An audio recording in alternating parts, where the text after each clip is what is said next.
Assalamu alaikum wa rahmatullah.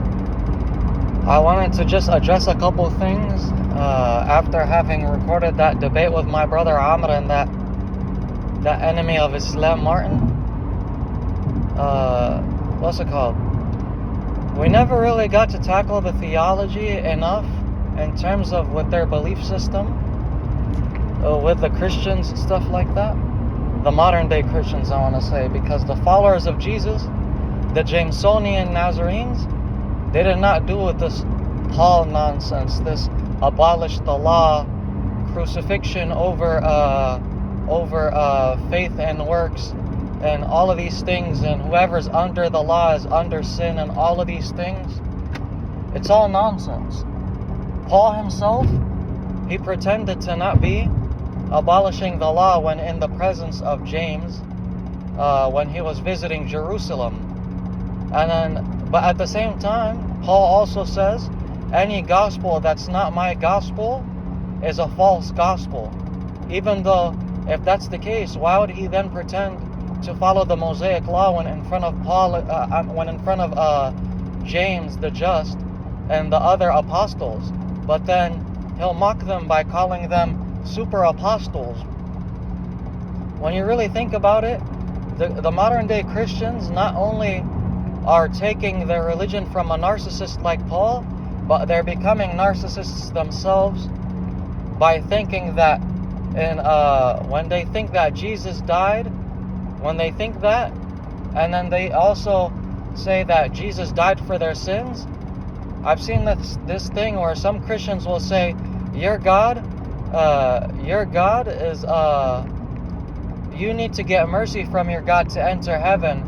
And then I seen a Christian saying, but my God died for my sins. It's almost like they're trying to say, almost like, in a way, the Christians' eschatology is so strange. It's almost like God is their servant rather than they are his servant. Why on earth would they be prideful and talking in this way, in this rhetoric?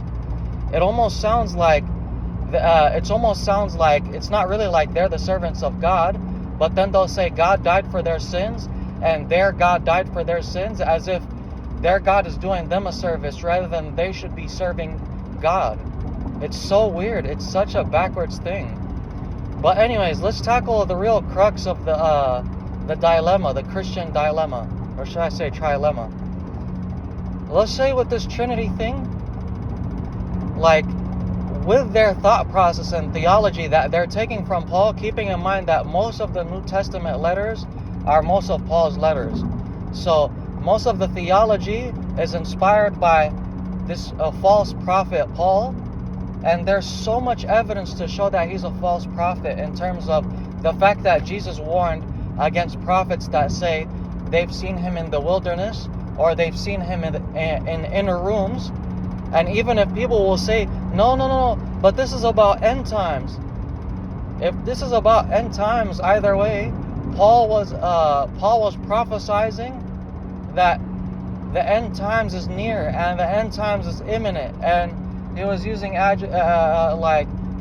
language including we and us and all of these things, as if he's saying that the theology of the second coming is coming within his lifetime to his letters that he's sending to the church. And then he's saying that and the church's concerns is that the previous dead Christians that didn't get to witness the second coming, he was telling them, don't worry about it. Those dead Christians that missed the second coming will be caught up with us and Jesus in the second coming. So number one and number two is this. Who is Paul's source? Because if Jesus himself is warning against guys that will say that they seen him in inner rooms in wilderness, also he warned about any from the lineage of Benjamin, because they are wolf in sheep's clothing. Obviously I don't have the exact verses on hand because I'm kind of recording this video, but Christians will know exactly what I'm referencing. So with all of these red flags and the fact that Paul claimed to be from the lineage of Benjamin, and then also the fact that he made false prophecies about the end times, so who's Paul's source? how could it make sense that Jesus is Paul's source when Jesus himself did not know the hour? Jesus himself in his ministry said, like, at least within scripture, it apparently historical, Jesus did not know the hour. The verse, something along the lines of, I don't remember if it's Matthew or not, but at the end of the day, Matthew or not Matthew, it's all anonymous authors anyways. I don't know why Christians take these things serious, but anyways, with there's a verse that says only the Father knows the hour, not the Son, nor the angels. So if Jesus is the Son here, and so how does that make sense that Jesus is Paul's source if Paul's making end times prophecies about the hour? This automatically is a fallacy that Christians have to reconcile. How does it make sense that Paul's source is Jesus, but he's saying the end time is imminent, it'll come like a thief in the night, and using language about we and us and the dead Christians of the previous generation will be caught up with us, and these are within his epistles to the church, the early church, in the third century or third decade. I want to say, third decade or whatever the case. So how would it make sense? And then number two, how could people believe that Paul is a true prophet and his source is Jesus? The fact that he's attributing his source to Jesus, and now Jesus is making false prophecies. Either you can't have it both ways. You can't say Paul is a true prophet and his source is Jesus, but at the same time, Paul's prophecies are false in terms of the fact that it contradicts that Jesus doesn't know the hour, but he's making the hour and end time prophecies. And at the same time, like the fact that it didn't come to pass, that it came within his lifetime, Paul's lifetime and the early church's lifetime. So number one, you either have to reconcile that his source is not Jesus, which is the most obvious thing, or you have to reconcile that Jesus is literally lying to Paul. You can't have it both ways. You can't say his source is Jesus, and then or the third option is that Jesus is making false prophecies, or if his source is Jesus, then Jesus is giving him false information. So now you have to reconcile whether, if you think Jesus is a source, that means Jesus is making false prophecies. But the obvious thing is that Jesus is not his source, and we already know that Paul had he was a very disturbed man. He was saying that he's seen Jesus in the inner temple, and then he'll come out and he'll have scratches on his legs, or these weird kind of demonic situations. But bigger picture, even if we want to put that to the side and not act like Paul, we want to act like Paul's character is intact, even though he was literally slaughtering the early Christians. He's literally mocking the followers of Jesus. He's calling them super apostles. And then he's saying any gospel other than mine is a false any gospel other than mine is a false gospel. But then he goes and visits Jerusalem, and he basically gives understands the authority of James the Just, because he pays for other people's purifications and stuff like this, where James makes sure that he's following the Mosaic law by putting Paul under the law, that he has to follow it and pay for I want to say a few people's purifications, whether it's head shavings or baptisms or whatever the case may be. But I'll react to this video if you guys aren't really following what I'm talking about with these letters about Paul and basically kneeling to the understanding of James being the real follower of Jesus and the way of Jesus. And when he goes to Jerusalem, he basically concedes that James James and Peter and other there's a few others that are the true followers of Jesus.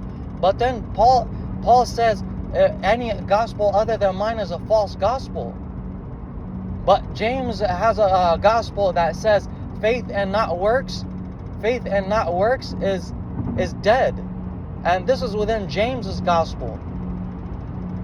So how do you reconcile these things? How do you reconcile that Paul's gospel is true and he says any gospel other than mine is false, but he actually concedes authority to James the Just when he visits Jerusalem, but then he's mocking the apostles and the followers of Jesus and James when he calls them super apostles and says any gospel other than mine is a false gospel. And the teachings of James is similar to Jesus, the following of the Mosaic law, repentance, faith and works. But Paul's gospels is contradictory to it. The fact that it's faith through crucifixion and this and that and blood atonement and abolishing the law, and it contradicts Jesus himself. So how could Jesus even be his source if he's literally going against what Jesus taught? Jesus taught that I am here to affirm the law of the prophets, not abolish it. I'm not here to abolish the law, but affirm it. Something along those lines. The Christians will know exactly what verses I'm talking about. But these are theological things. That they're following a false prophet that theologized something based off of the enemies of Jesus Christ, that they crucified him. And it's almost like Paul's making it a part of the plan now, that this is about the theology of it. And even if he theologized or his theory is that it's a part of the theology, why would it make sense that Jesus is teaching works in his ministry? And how could his source be Jesus? It just doesn't make sense. And then even the whole theology of full man, full God, and all of these false things about Jesus, there's 4 easy points that destroy this whole Trinitarian and co-equality mindset. There's the point of not knowing the hour. And if people say he's 100% man, 100% God, then 100% God means that he has 100% of God's attributes, according to this theology. Keeping in mind, as Muslims, we don't believe this false theology of Paul. But 100% man, 100% God means that there's no way he couldn't know the hour, because the Father knows the hour. And if he's co-equal with the Father, that means that he knows the hour, but he doesn't know the hour. When he goes, and there's a circumstance within the Bible that he goes to the fig tree and he curses the fig tree. He doesn't even know the season of the fig tree. There's another thing where in the Bible it says God can't be tempted by evil, but Jesus was tempted by the devil. So the only reconciliation of Christians upon this topic is that you can't reconcile it, but if you do, you would have to admit that for you, the devil is not evil. Because if God can't be tempted by evil, but Jesus was tempted by the devil, how do you come to terms with this if you say Jesus is full God, full man, 100% God, 100% man? You can't reconcile this, because the devil is evil, and God can't be tempted by evil, and Jesus was tempted by the devil. But you say Jesus is 100% God, 100% man. It doesn't go hand in hand. You can't have it both ways. Another thing is the fact that as Muslims, we understand that when any of God's creation dies, God sends an angel to collect the soul. I'm not sure if Christians also follow this thought process, but in this way, if they do, how could it make sense? How do you reconcile the fact that when John the Baptist dies, the disciples are the ones that remind Jesus, or they're the ones that give him the news about John the Baptist's death to that king that wanted to kill him because he wanted to sleep with his niece? How do they, or I don't know if that's what they think in terms of within Christianity, if he died because a king sent someone for his head because of that. But if they think otherwise, but either way, I know that in the Bible, they think that John the Baptist died and he was murdered, and that the disciples went and gave the news to Jesus. But they say he's full God, full man, 100% God, 100% man. Why would he need the disciples to give him the news about John the Baptist's death? And then following that up, he goes and secludes himself on a boat and prays to God. Who's he praying to? If he's co-equal to God, why does he need to pray to a higher God? It doesn't make sense. But either way, when you look at it, Jesus if they think Jesus is full God, full man, that means that, number one, he wouldn't need to seclude himself on a boat and pray after the disciples gave him the news about it. Because if they think that God sends angels to collect souls, and they say Jesus is full God, full man, that means that they think that Jesus is the one that sent the angel to collect John's soul. And if that's the case, why does he have to get the news from the disciples? And then why does he have to go to the boat and seclude himself and process something about John the Baptist's death if he's full God, full man? If he's 100% God, 100% man, even just think about it like this. If he sent the angel for John the Baptist's soul, and then the disciples are the ones that give him the news for it, he wouldn't need to wait for the disciples to give him the news about it. They would have already seen him just disappear. You wouldn't need to tell somebody the news. Oh, hey, Jesus, John the Baptist died. If he's full God, full man, you guys would think he's all-knowing, all-powerful. And then for all of these things don't make sense. If they show up and they try to give the news to Jesus, hey, Jesus, John the Baptist died, it doesn't make sense. They'll come up and they'll say, hey, Jesus, number one, if he's all-knowing, he would already know that they're headed over there and what news they're going to give him.